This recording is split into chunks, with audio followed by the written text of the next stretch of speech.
癌嘅分類裏邊嚟講咧，我哋可以分為荷爾蒙受體陽性或者陰性，同埋 HER2 陽性或者陰性嘅。我哋咧過往以嚟咧 HER2 陽性咧係代表咧我哋喺嗰個組織上邊，我哋抽完組織喺顯微鏡，我哋再睇嗰個受體究竟佢嘅分數。我哋咧個分數會用 IHC 嚟分數0、1、2、3。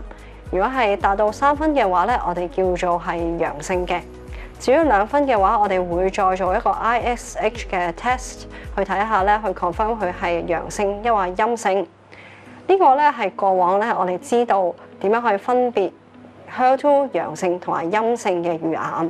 但係而家嚟講咧，我哋 HER2 嚟講咧都會分為咧係低表達嘅乳癌。呢一班嘅乳癌嘅病人咧就係喺 IHC 佢係達到1分，又或者係2分，而去 ISH 係陰性嘅病人。我哋知道咧呢一班嘅 HER2 低表達嘅病人嚟講咧，我哋可以用到一啲新嘅治療嘅方案。